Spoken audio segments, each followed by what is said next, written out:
ನಮಸ್ತೆ ಫ್ರೆಂಡ್ಸ್, ಎಲ್ಲರಿಗೂ ಕೋಸ್ಟಲ್ ಟ್ರೇಡರ್ಗೆ ಸ್ವಾಗತ. ಇವತ್ತು ನಾವು ಈಗೇನು ಒಂದು ಎಜುಕೇಶನಲ್ ವಿಡಿಯೋಸ್ ನೋಡ್ತಾ ಇದ್ದೀವಿ. ಈ ಎಜುಕೇಶನಲ್ ವಿಡಿಯೋ ನಾರ್ಮಲ್ ಆಗಿರುವಂತಹ ವ್ಯಕ್ತಿಗಳಿಗೆ ಯೂಸ್ ಆಗುವಂಥದ್ದು. ಯಾಕೆ ಅಂತ ಹೇಳಿದ್ರೆ ಅವರಿಗೆ ಒಂದು ಫೈನಾನ್ಷಿಯಲ್ ಗೈಡ್ ಅಂತ ಇಲ್ಲ. ಸೊ ದಟ್ ಅವ್ರಿಗೊಂದು ಫೈನಾನ್ಷಿಯಲ್ ಗೈಡ್ ಬೇಕು ಅನ್ನೋ ಒಂದು ಕಾರಣಕ್ಕೋಸ್ಕರ ನಾವು ಈ ವಿಡಿಯೋ ಮಾಡ್ತಾ ಇದ್ದೀವಿ. ಈ ವಿಡಿಯೋವನ್ನ ಸ್ಕಿಪ್ ಮಾಡದೆ ಕೊನೆವರೆಗೆ ನೋಡಿ. ಈ ವಿಡಿಯೋದಲ್ಲಿ ಎಲ್ಲರೂ ನೀವು ನೋಡಿರ್ತೀರಿ, ಎಲ್ಲ ಕಡೆನೂ ಹೇಳಿರ್ತಾರೆ, ಬಟ್ ನಿಮಗೆ ಗೊತ್ತಿದೆ ಕೋಸ್ಟಲ್ ಟ್ರೇಡರ್ ಅವರು ಎಲ್ಲ ಹೇಳಿದ್ರೆ ನಾವು ಹೇಳೋದಿಲ್ಲ. ನಮ್ದು ಒಂದು ಮೆಥಡಾಲಜಿ ಬೇರೆ ಇರುತ್ತೆ. ಸೊ ಇಲ್ಲೂ ಸಹ ನಾವು ಮೆಥಡಾಲಜಿ ಬೇರೆನೆ ನಿಮ್ಗೆ ಹೇಳಾಕಿದೀವಿ. ಈ ಮೆಥಡ್ ಅನ್ನ ಮಿಸ್ ಮಾಡದೆ ಕೊನೆವರೆಗೆ ನೋಡಿ. ನಾವು ಬೇರೆ ಎಲ್ಲ ಯೂಟ್ಯೂಬಲ್ಲಿ ಬಂದಂತ ವಿಷಯಗಳನ್ನ ನಾವಿಲ್ಲಿ ಹೇಳಕ್ ನಾವು ಹೋಗಲ್ಲ. ನಮ್ದು ಬೇರೆನೆ, ನಮ್ಮ ತಲೆಯಲ್ಲಿ ನಮ್ಮ ವ್ಯೂಸ್ ಏನಿದೆಯೋ ಅದನ್ನ ನಾವು ಡೈರೆಕ್ಟ್ ಆಗಿ ನಿಮ್ಮ ಮುಂದೆ ಪ್ರೆಸೆಂಟ್ ಮಾಡ್ತೀವಿ. ಕರೆಕ್ಟ್ ಅಲ್ವಾ? ಸೊ ಹಾಗಾಗಿ ನೀವು ನಮ್ಮ ಚಾನೆಲ್ ಅನ್ನ ಲೈಕ್ ಮಾಡ್ತಾ ಇದ್ದೀರಿ, ಸಬ್ಸ್ಕ್ರೈಬ್ ಮಾಡ್ತಾ ಇದ್ದೀರಿ, ಆಮೇಲಿಂದ ನಮ್ಮ ಚಾನಲ್ ಅನ್ನು ನೀವು ಫ್ರೆಂಡ್ಸ್ ಒಟ್ಟಿಗೆ ಶೇರ್ ಮಾಡ್ತಾ ಇದ್ದೀರಿ. ಅದೆಲ್ಲದಕ್ಕೂ ನಿಮ್ಗೆ ತುಂಬಾ ಧನ್ಯವಾದಗಳನ್ನ ಹೇಳ್ತಾ ನಾವು ವಿಡಿಯೋದೊಳಗೆ ಹೋಗೋಣ. ಓಕೆ ಫ್ರೆಂಡ್ಸ್, ಈಗ ನಾವೇನಂದ್ರೆ ತುಂಬಾ ಕಡೆ ನೋಡಿರ್ತೀವಿ, ಏನಂದ್ರೆ ಸಿಸ್ಟಮ್ಯಾಟಿಕ್ ಇನ್ವೆಸ್ಟ್ಮೆಂಟ್ ಪ್ಲಾನ್ ಅಂತ ಹೇಳ್ತಾರೆ, ಸಿಪ್ ಅಂತ ಕರೀತಾರೆ. ತುಂಬಾ ಕಡೆ ನೋಡಿರ್ತೀರಿ, ಸಿಸ್ಟಮ್ಯಾಟಿಕ್ ಆಗಿ ಇನ್ವೆಸ್ಟ್ಮೆಂಟ್ ಮಾಡುವಂತಹ ಪ್ಲಾನ್ ಅಂತ ಹೇಳಿ ಕರೀತಾರೆ. ಕರೆಕ್ಟಾ? ಇದನ್ನ ನಾನು ಇನ್ನೊಂದು ರೀತಿಯಲ್ಲೂ ಕರಿತೀನಿ, ಏನಂದ್ರೆ ಸ್ಲೋ ಇಂಪ್ರೂವಿಂಗ್ ಪ್ರೋಗ್ರಾಮ್. ಇದು ಸಿಸ್ಟಮ್ಯಾಟಿಕ್ ಇನ್ವೆಸ್ಟ್ಮೆಂಟ್ ಪ್ಲಾನು ಹೌದು, ಸ್ಲೋ ಇಂಪ್ರೂವಿಂಗ್ ಪ್ರೋಗ್ರಾಮು ಹೌದು, ಎರಡಕ್ಕೂ ಆಗುತ್ತೆ. ಸಿಪ್ ಅಂತ ಹೇಳ್ತಾರೆ. ಸಿಪ್ ಅಂದ್ರೆ ಏನು? ಕಾಫಿಯನ್ನು ಇಟ್ಕೊಂಡಾಗ ನಾವು ಹೇಳ್ತೀವಿ ಸಿಪ್ ಬೈ ಸಿಪ್ ಕುಡಿಬೇಕು ಅಂತಂದ್ರೆ ಚೂಚೂರು ಚೂಚೂರು, ಗುಟುಕು ಗುಟುಕು. ಕರೆಕ್ಟ್ ಅಲ್ವಾ? ಅದಕ್ಕೆ ಸಿಪ್ ಅಂತ ಕರೀತಾರೆ. ಸಿಸ್ಟಮ್ಯಾಟಿಕ್ ಇನ್ವೆಸ್ಟ್ಮೆಂಟ್ ಪ್ಲಾನ್ ಅಂದ್ರೆ ಇನ್ವೆಸ್ಟ್ಮೆಂಟ್ ಪ್ಲಾನ್, ಇದು ಬೇರೆ. ಸ್ಲೋ ಇಂಪ್ರೂವಿಂಗ್ ಪ್ರೋಗ್ರಾಮ್ ಅನ್ನೋದು ಬೇರೆ. ಅದು ಎರಡಕ್ಕೂ ಮೀನಿಂಗ್ ಏನಿದೆ? ಸ್ವಲ್ಪ ಸ್ವಲ್ಪನೇ ತಗೊಬೇಕು, ಏಕದಮ್ ದೊಡ್ಡದು ಮಾಡಕ್ಕಾಗಲ್ಲ. ಕರೆಕ್ಟಾ? ಇದನ್ನ ಹೇಗೆ ಯೂಸ್ ಆಗುತ್ತೆ ಅಂತ ಹೇಳೋಣ. ಫಾರ್ ಉದಾಹರಣೆಗೆ, ನಿಮಗೆ ಕೆಲ್ಸಕ್ಕೆ ಹೋಗಿಯೋ ಅಥವಾ ನಿಮ್ಮ ಬಿಸ್ನೆಸ್ ಇಂದನೋ ನಿಮಗೊಂದು ಪರ್ಟಿಕ್ಯುಲರ್ ಇನ್ಕಮ್ ಸಿಗುತ್ತೆ. ಒಂದು ಪರ್ಟಿಕ್ಯುಲರ್ ಇನ್ಕಮ್, ತಿಂಗಳ ಆದಾಯ. ಕರೆಕ್ಟ್ ಅಲ್ವಾ? ಆ ತಿಂಗಳ ಆದಾಯದಲ್ಲಿ ನಮ್ಗೇನಾಗಿದೆ ಅಂದ್ರೆ ಆದಾಯ ಮುಗಿಯೋದ್ರೊಳಗೆ ಖರ್ಚು ರೆಡಿ ಇರುತ್ತೆ. ಎಕ್ಸ್ಪೆನ್ಸಸ್ ಹೆಂಗಿರುತ್ತೆ ಅಂತ ಹೇಳಿದ್ರೆ, ಇಲ್ಲಿ ಇದು 10 ರೂಪಾಯಿ ಬಂದ್ರೆ ಇಲ್ಲಿ 11 ರೂಪಾಯಿ ರೆಡಿ ಮಾಡಿಟ್ಟಿರ್ತೀವಿ ಖರ್ಚಿಗೆ. ಅದು ಏನೂ ಮಾಡೋಕ್ಕಾಗಲ್ಲ. ಈಗಿನ ಲೈಫ್ ಸ್ಟೈಲ್ ಆ ರೀತಿ ಇದೆ. ಎಲ್ಲದು ಇ ಎಮ್ ಐ ಅಂತ ತಗೊಂಡು ಏನಾಗ್ತಿದೆ ಅಂತ ಹೇಳಿದ್ರೆ, ನಮ್ಮ ಆದಾಯಕ್ಕಿಂತ ಜಾಸ್ತಿ ನಾವು ಖರ್ಚು ಮಾಡ್ತಾ ಇದ್ದೀವಿ. But normally in the stage beginning stage ಅಲ್ಲಿ ಇದ್ದವ್ರಿಗೆ ಇನ್ಕಮ್ ಇರುತ್ತೆ. ತಂದೆ ತಾಯಿಗಳು ಅಥವಾ ಮನೆ ನೋಡ್ಕೊಳಕ್ಕೆ ನಾವು ಬೇರೆ ಹಿರಿಯರು ಇರ್ತಾರೆ, ಅವಾಗ ನಮ್ಗೆ ಎಕ್ಸ್ಪೆನ್ಸಸ್ ಅಷ್ಟು ಇರೋದಿಲ್ಲ. ಸೊ ಇಲ್ಲಿ ನಮ್ಗೆ ಉಳಿತಾಯ ಮಾಡ್ಲಿಕ್ಕೆ ಒಂದು ಅವಕಾಶ ಇರುವಂತದ್ದು. ಸೊ ಈ ಉಳಿತಾಯ ಮಾಡೋ ಅವಕಾಶ ಇದ್ದಾಗ ಉಳಿತಾಯ ಮಾಡಬೇಕು ಅಂತ ಹೇಳ್ತಾರೆ. ಹೇಗೆ ಉಳಿತಾಯ ಮಾಡಬೇಕು ಅಂತ ಕೇಳಿದ್ರೆ ಅವರೆಲ್ಲ ಹೇಳೋದು ಏನಂತ ಹೇಳಿದ್ರೆ, ಒಂದೇ ಬ್ಯಾಸ್ಕೆಟ್ ಒಳಗೆ ಎಲ್ಲ ಆಪಲ್ ಅನ್ನು ಇಡಬೇಡ, ಎಲ್ಲ ಫ್ರೂಟ್ಸ್ ಅನ್ನು ಒಂದೇ ಆಪಲ್ ಒಳಗೆ ಒಂದೇ ಬ್ಯಾಸ್ಕೆಟ್ ಒಳಗೆ ಇಡಬೇಡ. ಯಾಕೆ ಅಂದ್ರೆ ಒಂದು ಕೊಳ್ತೋಯ್ತು ಅಂದ್ರೆ ಅದೆಲ್ಲ ಪೂರ್ತಿನೂ ಹಾಳಾಗತ್ತೆ ಅಂತ. ಅದಕ್ಕೆ ಬೇರೆ ಬೇರೆ ಬೇರೆ ಬೇರೆ ರೀತಿಯಲ್ಲಿ ನೀವು ಬೇರೆ ಬೇರೆ ರೀತಿಯಲ್ಲಿ ಇಡಬೇಕು ಅಂತ. ಸೊ ಅದಕ್ಕೆ ಏನಂತ ಹೇಳ್ತೀವಿ ನಾವು, ಪೋಸ್ಟ್ ಆಫೀಸ್ ಅಲ್ಲಿ ಇನ್ವೆಸ್ಟ್ ಮಾಡ್ಬೋದು ಅಂತ ಹೇಳ್ತಾರೆ, ಬ್ಯಾಂಕಿಂಗ್ ಸೆಕ್ಟರ್ ಅಲ್ಲಿ ಇನ್ವೆಸ್ಟ್ ಮಾಡ್ಬೋದು ಅಂತ ಹೇಳ್ತಾರೆ, ಗೋಲ್ಡ್ ತೆಗ್ದಿಡ್ಬೋದು ಅಂತ ಹೇಳ್ತಾರೆ, ರಿಯಲ್ ಎಸ್ಟೇಟ್ಗೆ ಹಾಕಿಡ್ಬೋದು ಅಂತ ಹೇಳ್ತಾರೆ, ನಮ್ಮ ಸ್ಟಾಕ್ ಮಾರ್ಕೆಟ್ಗೆ ಹಾಕ್ಬೋದು ಅಂತಾನು ಹೇಳ್ತಾರೆ, ಮ್ಯೂಚುವಲ್ ಫಂಡ್ಸ್ ಇದೆ. ಕರೆಕ್ಟ್ ಅಲ್ವಾ? ತುಂಬಾ ಬೇಕಾದಷ್ಟು ಇನ್ಸ್ಟ್ರೂಮೆಂಟ್ಸ್ಗಳಿವೆ, ಬೇಕಾದ ರೀತಿಗಳಿವೆ. ಆದ್ರೆ ಎಲ್ಲದಕ್ಕೂ ಇನ್ಶೂರೆನ್ಸು ಇದೆ. ಕರೆಕ್ಟ್, ಇನ್ಶೂರೆನ್ಸು ಇದೆ. ಸೊ ಇನ್ಶೂರೆನ್ಸ್ಗೂ ಹಾಕಿಡ್ಬೋದು, ಎಲ್ಲ ಸರಿ, ಎಲ್ಲದು ಸೇವಿಂಗ್ಸ್ಗೆ ಇರುವಂತದ್ದು. ಆದ್ರೆ ನಮಗ್ ಬರ್ತಿರೋದೇನು? ಒಂದೇ ಕಡೆಯಿಂದ ಇನ್ಕಮ್ ಬರೋದು. ಇನ್ಕಮ್ ಒಂದು ಕಡೆ, ಹೋಗ್ಲಿಕ್ಕೆ ಇನ್ಕಮು ಹಲವು ಕಡೆ. ಆ ಬಂದು ಹೋಗೋ ಮಧ್ಯದಲ್ಲಿ ಏನೋ ಒಂದ್ ಸ್ವಲ್ಪ ಉಳಿಸಿ ತೆಗ್ದು ಹಾಕಿದ್ವಿ ಅಂತಾದ್ರೆ ಅದು ಈ ಜಾಗದಲ್ಲಿ ಎಲ್ಲಾರು ಒಂದ್ ಕಡೆ ಹೋಗಿ ಕೂತ್ಕೊಳ್ಳುತ್ತೆ. ಆದ್ರೆ ಈಗ ನೀವೆಲ್ಲರೂ ನಿಮ್ಮ ಮನಸಾಕ್ಷಿ ಮುಟ್ಟು ಹೇಳಿ, ಯಾವ್ದಾದ್ರು ಸೆಕ್ಟರ್ ಅಲ್ಲಿ ನಿಮ್ಗೆ ಒಳ್ಳೆ ರಿಟರ್ನ್ ಬರ್ತಾ ಇದೆಯಾ? ನೀವು ಕಮೆಂಟ್ ಅಲ್ಲಿ ತಿಳಿಸಿ. ಯಾಕೆ ಅಂತ ಹೇಳಿದ್ರೆ, ಬ್ಯಾಂಕು ಮೊದಲು ಚೆನ್ನಾಗಿ ಕೊಡ್ತಿದ್ರು, ಈಗ ಬ್ಯಾಂಕ್ ಅವರು ಅಷ್ಟು ಕೊಡ್ತಾ ಇಲ್ಲ. ಇನ್ನು ಸ್ವಲ್ಪ ದಿವಸ ಹೋದ್ರೆ ಎಲ್ಲ ಹೇಳೋ ಪ್ರಕಾರ ಏನಂದ್ರೆ, ಬ್ಯಾಂಕಲ್ಲಿ ನಾವು ದುಡ್ಡಿಟ್ರೆ ನಾವೇ ಬಡ್ಡಿ ಕಟ್ಟಬೇಕು ಅಂತ. ಕರೆಕ್ಟಾ? ಪೋಸ್ಟ್ ಆಫೀಸ್ ಮೊದಲು ಚೆನ್ನಾಗಿ ಕೊಡ್ತಿತ್ತು, ಈಗ ಅವ್ರಿಗೂ ಬೇಡ. ಅವ್ರು ಇನಿಷಿಯಲ್ ಸ್ಟೇಜಸ್ ಬೆಳೆಯೋ ಟೈಮಲ್ಲಿ ಎಲ್ಲರ ದುಡ್ಡು ಅವ್ರಿಗೆ ಬೇಕಿತ್ತು, ಈಗ ಅವ್ರು ಆಲ್ರೆಡಿ ಬೇಡ ಅಂತ ಅನ್ಸಿದೆ. ಕರೆಕ್ಟಾ? ಗೋಲ್ಡ್ ನಾವು ತೆಗ್ದಿಡೋಣ ಅಂತ ಹೇಳಿದ್ರೆ 1 ಗ್ರಾಮ್ ತೆಗ್ದಿಡುವ ಅಂತ ಹೇಳಿದ್ರು ಅದು ಗಗನಕ್ಕೆ ಏರ್ತಾನೆ ಇದೆ. ಏರ್ದಾಗ ತಗೊಳಕ್ ಹೋದಾಗ ನಮ್ಗಲ್ಲಿ ಅಷ್ಟು ಅಮೌಂಟ್ ಅನ್ನು ಒಟ್ಟು ಮಾಡೋದೇ ಕಷ್ಟ. ಈಗ ಜಾಗ ಪೀಸ್ ಅಲ್ಲಿ ಕೊಡಲ್ಲ, ಸೊ ನಾವು ಅದಕ್ಕೊಂದು ಬಲ್ಕ್ ಅಮೌಂಟ್ ರೆಡಿ ಮಾಡಬೇಕು. ಬಲ್ಕ್ ಅಮೌಂಟ್ ರೆಡಿ ಮಾಡಬೇಕಂತ ತೆಗ್ದಿಡಕ್ಕೆ ಹೋದಾಗ ಅದು ಒಟ್ಟಾಗೋದ್ರೊಳಗೆ ಇಲ್ಲಿ ರೇಟ್ಗಳು ಜಾಸ್ತಿ ಆಗ್ತಾ ಇದೆ. ಕರೆಕ್ಟಾ? ಸೊ ಎಲ್ಲ ರೀತಿಯಲ್ಲಿ ನೋಡಿದಾಗ್ಲೂ ನಾವೇನೋ ಒಂದು ಇನ್ವೆಸ್ಟ್ಮೆಂಟ್ ಮಾಡಬೇಕು ಅಂತ ಹೊರಟ್ರು ಅದು ಹಾಗೆ ಹೋಗ್ತದೆ. ಅದಕ್ಕೆ ಏನು ಹೇಳ್ತಾರೆ, ನಮ್ಮ ಮಿಡಲ್ ಕ್ಲಾಸ್ ಅವ್ರಿಗೆ ಒಂದು ಲಿಮಿಟ್ ಹಾಕಿಟ್ಟಿದ್ದಾರೆ. ಆ ಲಿಮಿಟ್ ಒಳಗೆ ನಾವು ಬದುಕಬೇಕು. ಆ ಲಿಮಿಟ್ ಮೀರಿ ಬದುಕಬೇಕಂದ್ರೆ ಆಗೋದಿಲ್ಲ. ಅದಕ್ಕೆ ನೀವು ಎಕ್ಸ್ಟ್ರಾರ್ಡಿನರಿ ಆಗಿ ಏನಾದರೂ ಒಂದು ಬೇರೆ ರೀತಿಯಲ್ಲಿ ಮಾಡಬೇಕು ಅಂತ. ಕರೆಕ್ಟಾ? ಅದು ಈಗ ಇನ್ವೆಸ್ಟ್ಮೆಂಟ್ ಪ್ಲಾನ್ ಪ್ರಕಾರದಲ್ಲಿ ಇದೆಲ್ಲ ಸರಿ, ಆದರೆ ನಾನೀಗ ಅದನ್ನ ಯಾವುದನ್ನು ಹೇಳ್ತಿಲ್ಲ. ಯಾಕೆಂದ್ರೆ ಇದ್ರ ಬಗ್ಗೆ ನನಗಿಂತ ಚೆನ್ನಾಗಿ ನಿಮಗೆ ಗೊತ್ತು. ಯಾಕೆಂದ್ರೆ ನಿಮ್ಗೆಲ್ಲ ಹೇಳಿಕೊಟ್ಟು ಏನು ಮಾಡ್ಬೇಕಂತೇನಿಲ್ಲ. ಚಿಕ್ಕದ್ರಿಂದನೂ ಉಂಡಿಗೆ ದುಡ್ಡು ಹಾಕುವಂತ ಅಭ್ಯಾಸ ನಿಮ್ಮಲ್ಲಿ ಇರುತ್ತೆ. ಆಮೇಲಿಂದ ಒಂದು ಸೇವಿಂಗ್ಸ್ ಮಾಡುವಂಥದ್ದು, ರಿಕರಿಂಗ್ ಡೆಪಾಸಿಟ್ ಮಾಡಿ ಇಟ್ಕೊಂಡು ದುಡ್ಡು ಒಟ್ಟು ಮಾಡೋ ಬುದ್ಧಿ ನಿಮ್ಮಲ್ಲಿ ಇದೆ. ತುಂಬಾ ಜನಕ್ಕೆ ತುಂಬಾ ರೀತಿಯಲ್ಲಿ ದುಡ್ಡು ಒಟ್ಟು ಮಾಡುವಂಥ ವ್ಯವಸ್ಥೆಗಳಿವೆ. ಅರೆ ನಾನಿಲ್ಲಿ ಹೇಳಕ್ ಬರ್ತಿರೋದು, ನಾನು ಆವಾಗ ಹೇಳ್ದ ಹಾಗೆ ಸ್ಲೋ ಇಂಪ್ರೂವ್ಮೆಂಟ್ ಪ್ರೋಗ್ರಾಮ್ ಇದು ನಮಗೆ ಬೇಕು ಜೀವನದಲ್ಲಿ. ನಾವು ಬೇರೆ ಎಲ್ಲಿಗೆ ಏನ್ ಮಾಡ್ತೀವೋ ಗೊತ್ತಿಲ್ಲ, ಬಟ್ ನಮ್ಮ ಜೀವನದಲ್ಲಿ ನಾವು ಸ್ಲೋ ಇಂಪ್ರೂವ್ಮೆಂಟ್ ಸಿಸ್ಟಮ್ಯಾಟಿಕ್ ಆಗಿ ಮಾಡ್ಬೇಕು. ಏನದು? ದಿನ 1% ನಮ್ಮ ನಾಲೆಜ್ ಅನ್ನ ಇಂಪ್ರೂವ್ ಮಾಡ್ಬೇಕು.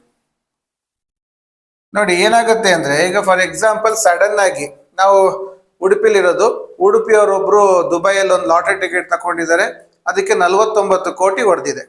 49 ಕೋಟಿ ಹೊಡೆದವ್ರನ್ನ ಪೇಪರಲ್ಲಿ ಭೇಟಿ ಕೊಡ್ಬೇಕಾದ್ರೆ ಅವ್ರ ತಲೆಯಲ್ಲಿ ಏನಿದೆ ಅಂತ ಹೇಳಿದ್ರೆ, ಈ 49 ಕೋಟಿ ಏನ್ ಮಾಡ್ಬೇಕು ಅನ್ನೋ ಐಡಿಯಾವೇ ಇಲ್ಲ ಅಂತಾರೆ. ಅಂದ್ರೆ ಎಲ್ಲಿವರೆಗಿದೆ ನೋಡಿ. ಅಂದ್ರೆ ಒಂದು ಇನ್ವೆಸ್ಟ್ಮೆಂಟ್ ಹೇಗ್ ಮಾಡ್ಬೇಕು, ಅದನ್ನ ಹೇಗ್ ಗ್ರೋ ಮಾಡ್ಬೇಕು ಅನ್ನೋ ನಾಲೆಜೇ ಇಲ್ಲದೆ ಹೋದ್ರೆ ಅವ್ರು ಏನ್ ಮಾಡಕ್ಕಾಗುತ್ತೆ? ಕರೆಕ್ಟ್ ಅಲ್ವಾ? ಸೊ ಅದಕ್ಕೆ ಯಾವತ್ತು ಹೇಳೋದು, ದುಡ್ಡು ಯಾವಾಗ ಬೇಕಿದ್ರೆ ಬರ್ಬೋದು. ಆ ದುಡ್ಡು ಬರೋ ಹೊತ್ತಿಗೆ ನಮ್ಮಲ್ಲಿ ನಾಲೆಜ್ ಇಲ್ಲ ಅಂತ ಹೇಳಿದ್ರೆ ಆ ದುಡ್ಡನ್ನ ನಾವು ಉಳಿಸಲ್ಲ, ಆ ದುಡ್ಡನ್ನು ನಾವು ಖರ್ಚು ಮಾಡಿಬಿಡ್ತೀವಿ, ಅಥವಾ ಅನ್ನೆಸೆಸರಿ ಖರ್ಚಾಗಿ ಹೋಗುತ್ತೆ. ಇಲ್ಲಿ ಯಾರಾದ್ರೂ ಬರ್ತಾರೆ, ಈ ಸ್ವೀಟ್ ಇದ್ರೆ ಇರುವೆಗಳು ಬರುತ್ತಲ್ವಾ, ಹಾಗೆ ನಮ್ಮಲ್ಲಿ ದುಡ್ಡು ಇತ್ತು ಅಂದ್ರೆ ಜನಗಳು ಬರ್ತಾರೆ, ಮೋಸ ಮಾಡಿ ಏನೋ ಮಾಡಿ ನಮ್ಮ ದುಡ್ಡು ಕಿತ್ಕೊಂಡು ಹೋಗ್ಬಿಡ್ತಾರೆ. ಕರೆಕ್ಟಾ? ಸೊ ನಮ್ಮಲ್ಲಿ ಅದನ್ನ ಮ್ಯಾನೇಜ್ ಮಾಡುವ ನಾಲೆಜ್ ಇರಬೇಕು. ಆ ನಾಲೆಜ್ ಅನ್ನ ನಾವು ಈಗಿಂದ ಬೆಳೆಸಕ್ ಶುರು ಮಾಡಬೇಕು. ಅದಕ್ಕೆ ಕೆಲವೆಲ್ಲ ಪಾಸಿಟಿವ್ ಮೆಂಟಲ್ ಆಟಿಟ್ಯೂಡ್ ಪುಸ್ತಕ ಬರುತ್ತೆ. ಅದೇನೀಗ rich dad poor dad, correct ಅಲ್ವಾ? ಅದ್ರಲ್ಲಿ ದುಡ್ಡನ್ನ ಹೇಗೆ ಬೆಳೆಸ್ಬೇಕು ಅನ್ನೋ ರೀತಿಯಲ್ಲಿ ಕೆಲವೆಲ್ಲ ಪುಸ್ತಕಗಳು ಬೇಕಾದಷ್ಟಿದೆ. ಅದ್ರ ಬಗ್ಗೆ ಈಗ ನಾನು ಹೇಳಕ್ ಹೋದ್ರೆ ನೀವು ನನಗೆ ಪಾಠ ಮಾಡೋಷ್ಟು ನಿಮ್ಗೆ ನಾಲೆಜ್ ಇದೆ, ಅದಕ್ಕೆ ನಾನು ಅದನ್ನ ಮಾತಾಡಕ್ ಹೋಗಲ್ಲ. ನಾಲೆಜು ಅಲ್ಲಿಂದ ನೀವು ಗೈನ್ ಮಾಡ್ತಾ ಬರ್ಬೋದು. ಅದೇ ತರ ಸ್ಟಾಕ್ ಮಾರ್ಕೆಟ್ ಅನ್ನೋದು ಒಂದು ಸೆಕ್ಟರ್. ಫ್ಯೂಚರ್ ಅಲ್ಲಿ ಸ್ಟಾಕ್ ಮಾರ್ಕೆಟ್ ಇಂದನೇ ದುಡ್ಡು ಹಾಕ್ಬೇಕು. ಯಾಕೆಂದ್ರೆ ಬ್ಯಾಂಕಿಂಗ್ ಸೆಕ್ಟರ್ ಅವರು ತಗೊಂಡೋಗಿ ದುಡ್ಡು ಹಾಕೋದು ಎಲ್ಲಿಗೆ? ಸ್ಟಾಕ್ ಮಾರ್ಕೆಟ್ಗೆ. ಪೋಸ್ಟ್ ಆಫೀಸ್ ಅವರು, ಇನ್ಶೂರೆನ್ಸ್ ಅವರೆಲ್ಲರೂ ತಗೊಂಡೋಗಿ ಹಾಕೋದೆಲ್ಲಿ? ಸ್ಟಾಕ್ ಮಾರ್ಕೆಟ್ಗೆ. ಅವರು ಅಲ್ಲಿ ಹಾಕಿ ಆ ದುಡ್ಡು ತಗೊಂಡು ಅವ್ರು ಸ್ವಲ್ಪ ಲಾಭ ಇಟ್ಟು ನಿಮಗೆ ಕೊಡೋ ಬದಲು ನೀವೇ ನಿಮ್ಮ ನಾಲೆಜ್ ಇಂಪ್ರೂವ್ ಮಾಡ್ಕೊಂಡ್ರೆ ನೀವು ಅದ್ರಲ್ಲಿ ದುಡ್ಡು ಮಾಡಕ್ ಆಗತ್ತೆ. ಕರೆಕ್ಟ್ ಅಲ್ವಾ?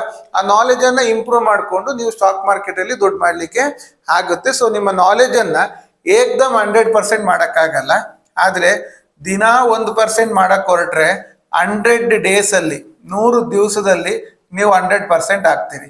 ಇಲ್ಲ ಸರ್ ನಾನು ಸ್ವಲ್ಪ ಸ್ಲೋ, 1% ಆಗಲ್ಲ, 0.5% ನಾ ಇಂಪ್ರೂವ್ ಆಗ್ತೀನಿ ಅಂತ ಹೇಳಿದ್ರು ಸಹ 200 ದಿವಸದಲ್ಲಿ ನೀವು ಇಂಪ್ರೂವ್ ಆಗ್ತೀರಿ. ಅದಕ್ಕೂ ಅರ್ಧ ಅಂತ ಇಟ್ಕೊಳ್ಳೋಣ, ಅಂದ್ರೆ 0.25 ಅಂತ ಇಟ್ಕೊಂಡ್ರು ಸಹ 400 ದಿವಸದಲ್ಲಿ, ಅಂದ್ರೆ ಹತ್ತತ್ರ 1 ವರ್ಷದ ಒಳಗಾದ್ರೂ ನೀವು ನಾಲೆಜ್ ಅನ್ನ ಇಂಪ್ರೂವ್ ಮಾಡಿರ್ತೀರಿ. ಕರೆಕ್ಟ್ ಅಲ್ವಾ? ಸೊ ಈ ರೀತಿ ಇಂಪ್ರೂವ್ಮೆಂಟ್ ಮಾಡ್ಕೊಳ್ಳೋದಕ್ಕೆ ನೀವು ನಿಮ್ಮಲ್ಲಿಗೆ ಇನ್ವೆಸ್ಟ್ಮೆಂಟ್ ಮಾಡಬೇಕು. ನಿಮ್ಮ ನಾಲೆಜ್ ಇಂಪ್ರೂವ್ಮೆಂಟ್ಗೆ ನೀವು ಇನ್ವೆಸ್ಟ್ಮೆಂಟ್ ಮಾಡಬೇಕು. ಇದು ನನ್ನ ಒಂದು ಅನಿಸಿಕೆ. ಎರಡನೇದು, ಈಗ ಕೆಲವರು ಟ್ರೇಡಿಂಗ್ ಮಾಡ್ತೀವಿ, ಕರೆಕ್ಟ್ ಅಲ್ವಾ? ಟ್ರೇಡಿಂಗ್ ಮಾಡಕ್ ಹೋದಾಗ ನಮಗೆ ಪಾಯಿಂಟ್ಸ್ ಅನ್ನ ಹಿಡಿಯೋದಕ್ಕೆ ಇಂಪ್ರೂವ್ಮೆಂಟ್ ಬೇಕು. ನಾವು ಮೊದಲೆಲ್ಲ ಏನಾಗುತ್ತೆ, 1 ಪಾಯಿಂಟ್ 2 ಪಾಯಿಂಟ್ ತಕೊಂಡು ವಾಪಸ್ ಬರ್ತಿದ್ವಿ. ಏನ್ ಮಾಡಬೇಕು? ಡೈಲಿ ನಾವು ನಮ್ಮ ಪಾಯಿಂಟ್ಸ್ ಕ್ಯಾಪ್ಚರಿಂಗ್ ಕೆಪಾಸಿಟಿಯನ್ನ ಇನ್ಕ್ರೀಸ್ ಮಾಡ್ತಾ ಬರ್ಬೇಕು. ಈಗ 1 ಪಾಯಿಂಟ್ ಹಿಡಿತಿದ್ದೀರಿ ಅಂತ ಹೇಳಿದ್ರೆ 1 ತಿಂಗಳು 1 ಪಾಯಿಂಟ್ ಹಿಡೀರಿ, ತೊಂದರೆ ಇಲ್ಲ. ಅದೇ ಸೆಕೆಂಡ್ ಮಂತ್ ಇಂದ 1 ಬದಲು 2 ಪಾಯಿಂಟ್ ಹಿಡಿಯೋದನ್ನ ಕಲಿಬೇಕು, 2ರಿಂದ 3 ಪಾಯಿಂಟ್ ಹಿಡಿಯೋದನ್ನ ಕಲಿಬೇಕು. ಹೀಗೆ ಸ್ಲೋಲಿ ಪಾಯಿಂಟ್ಸ್ ಅನ್ನ ಹಿಡಿಯೋದನ್ನ ಕಲಿತಾ ಬಂದ್ರೆ ನೀವೇನಾಗ್ತೀರಿ?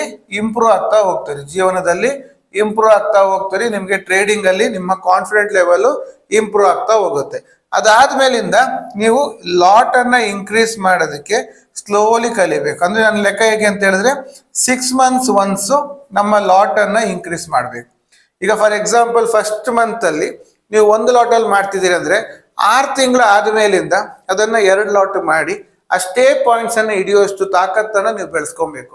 ಒಂದೇ ದಿವಸದಲ್ಲಿ ಯಾವುದು ಬದಲಾಗಲ್ಲ. ಆದರೆ ಬದಲಾಗಬೇಕು ಅಂತ ಹೊರಟ್ರೆ ನಿಧಾನಕ್ಕೆ ಮಾಡೋದು ಬದಲಾಗುತ್ತೆ. ಈಗ 100 ಚಡಿ ಹೆಡ್ ಹೊಡೆದಾಗ ಆ ಒಂದು ಬಂಡೆ ಹೊಡೆಯುತ್ತೆ ಅಂತ ಇದ್ರೆ ಆಗ 100ನೇದಕ್ಕೆ ಹೊಡಿಯೋಣ ಅಂತ ಹೇಳೋದಲ್ಲ. ದಿನಾ ಒಂದೊಂದು ಹೊಡಿತಾ ಬಂದ್ರೆ 100ನೇ ಏಟು ಬಿದ್ದಾಗ ಅದು ಹೊಡೆಯುತ್ತೆ. ಹಾಗೆ ನಾವು ಬೆಳಿಲಿಕ್ಕೆ ದಿನಾ ಒಂದೊಂದು ಹೆಜ್ಜೆ ಸಿಪ್ ಬೈ ಸಿಪ್ಪು ಸೂಚೂರು ಸ್ವಲ್ಪ ತಗೊಳ್ತಾ ಹೋಗ್ತಾ ಇದ್ರೆ ನಾವು ಇಂಪ್ರೂವ್ಮೆಂಟ್ ಆಗ್ತಾ ಹೋಗ್ತೀವಿ. ಕರೆಕ್ಟ್ ಅಲ್ವಾ? ಸೊ ಕಾಂಪೌಂಡಿಂಗ್ ಅಲ್ಲಿ ಹೇಳ್ತಾರೆ, ಕಾಂಪೌಂಡಿಂಗ್ ಇಂಟ್ರೆಸ್ಟ್ ಅದ ನಿಮ್ಗೆ ಗೊತ್ತಿರುತ್ತೆ, ಪ್ರಪಂಚದ 8ನೇ ಅದ್ಭುತ ಅಂತ ಹೇಳ್ತಾರೆ. ಕರೆಕ್ಟ್. ಕಾಂಪೌಂಡಿಂಗ್ ಅಲ್ಲಿ ನಿಮಗೆ ಅದು ಎಕ್ಸ್ಪೋನೆನ್ಷಿಯಲ್ ಗ್ರೋತ್ ಬರುತ್ತೆ ಅಂತ. ಈಗ ನೀವು ಇನ್ವೆಸ್ಟ್ಮೆಂಟ್ ಮಾಡಕ್ ಹೊರಟ್ರಿ, ಈಗ 100 ರೂಪಾಯಿಯಲ್ಲಿ ನೀವು ಕಾಂಪೌಂಡಿಂಗ್ ಮಾಡ್ತಾ ಹೋದ್ರೆ 100 ರೂಪಾಯಿ ಆದಾಗ 200 ರೂಪಾಯಿ, 200 ರೂಪಾಯಿ ಆದಾಗ 400 ರೂಪಾಯಿ, ಈಗ ಇಂಪ್ರೂವ್ ಆಗ್ತಾ ಇದೆ ಅಂತ ಇಟ್ಕೊಳ್ಳೋಣ. ಸ್ಲೋಲಿ ಇಂಪ್ರೂವ್ ಆಗ್ತಿದೆ ಅಂತ. ನಾಳೆ ಅದು ನಿಮ್ಮ ಕಂಟ್ರೋಲ್ ಮೀರಿ ನಿಂತಾಗ ನಿಮಗ್ ಮ್ಯಾನೇಜ್ ಮಾಡಕ್ ಬರುತ್ತಾ? ಯಾಕೆ ಬರಲ್ಲ? ಹೇಳಲಿಕ್ಕೆ ಸುಲಭ. ಕಾಂಪೌಂಡಿಂಗ್ ಇದರಲ್ಲಿ 13ನೇ ಸ್ಟೆಪ್ಗೆ ಹೋದಾಗ ತುಂಬಾ ದೊಡ್ಡ ಚೇಂಜಸ್ ಬರುತ್ತೆ. 20ನೇ ಸ್ಟೆಪ್ಸ್ಗೆ ಹೋದಾಗ ನೀವು ಇಮ್ಯಾಜಿನ್ ಮಾಡಕ್ಕಾಗಲ್ಲ, ಅಷ್ಟು ಚೇಂಜಸ್ ಬರುತ್ತೆ. ಎಲ್ಲ ಸರಿ. ಅರೆ 13ನೇ ಸ್ಟೆಪ್ಗೆ ಹೋದಾಗ 12ನೇ ಸ್ಟೆಪ್ಪಲ್ಲಿ ಏನ್ ಮಾಡ್ಬೇಕು ಅದು ಮಾಡ್ಬೇಕು ತಾನೆ. 12ನೇ ಸ್ಟೆಪ್ಪಲ್ಲಿ ಏನ್ ಮಾಡ್ಬೇಕು ಅನ್ನೋದೇ ಗೊತ್ತಿಲ್ಲ ಅಂತ ಹೇಳಿದ್ರೆ ನಾವು ಹೇಗೆ ಇಂಪ್ರೂವ್ ಆಗ್ತೀವಿ? ಸೊ ನನ್ನ ಒಂದು ಪಾಯಿಂಟ್ ಆಫ್ ವ್ಯೂ ಏನಂದ್ರೆ ಸ್ಲೋ ಇಂಪ್ರೂವ್ಮೆಂಟ್ ಪ್ರೋಗ್ರಾಮ್, ಇದನ್ನ ಇಂಪ್ಲಿಮೆಂಟ್ ಮಾಡ್ಕೊಳ್ಳಿ. ನಿಮ್ಮ ಇದಕ್ಕೆ ಇಂಪ್ಲಿಮೆಂಟ್ ಮಾಡ್ಕೊಳ್ಳಿ. ಡೈಲಿ ಅದನ್ನ ಅಪ್ಗ್ರೇಡೇಷನ್ ಮಾಡ್ತಾ ಬನ್ನಿ. ಇದು ಮಾಡ್ಬೇಕಂತ ಹೊರಟಾಗ ನೀವು ಯಾವುದೇ ಕಾರಣಕ್ಕೂ ಒಂದೇ ಒಂದು ವಿಷಯವನ್ನ ಇಟ್ಕೊಂಡು ಅದಕ್ಕೆ ಆಳವಾಗಿ ಇಳಿದ್ರೆ ನೀವು ಸಕ್ಸಸ್ ಆಗ್ತೀರಿ. ಕರೆಕ್ಟಾ? ಒಂದೇ ವಿಷಯವನ್ನ ಹಿಡಿದು ಅದಕ್ಕೆ ಆಳವಾಗಿ ಇಳಿದ್ರೆ ಸಕ್ಸಸ್ ಆಗ್ತೀರಿ. ಅದು ಬದಲು ಇವತ್ತೊಂದು ವಿಷಯ, ನಾಳೆ ಇನ್ನೊಂದು ವಿಷಯ, ಆಚೆ ನಾಳಿದ್ದು ಇನ್ನೊಂದು ವಿಷಯ, ಇನ್ನೊಂದು ವಿಷಯ ಅಂತ ಹೋದ್ರೆ ಯಾವ್ದ್ರಲ್ಲೂ ಡೀಪ್ ಆಗಿ ಇಳಿಲಿಲ್ಲ ಅಂದ್ರೆ ನೀವು ಸಕ್ಸಸ್ ಆಗಕ್ಕಾಗತ್ತಾ? ಒಂದೇ ಕಡೆ 10 ಅಡಿ ತೋಡಿದ್ರೆ ನೀರು ಸಿಗುತ್ತೆ, 10 ಕಡೆ ಒಂದೊಂದು ಅಡಿ ತೋಡ್ಲಿಕ್ಕೆ ಶ್ರಮ ಅಷ್ಟೇ ಆಗಿದೆ. ನೀರು ಸಿಗುತ್ತಾ? ಸಿಗಲ್ಲ. ಅದಕ್ಕೆ ಒಂದೇ ಕಡೆ 10 ಅಡಿ ತೋಡ್ಬೇಕು. ಕರೆಕ್ಟಾ?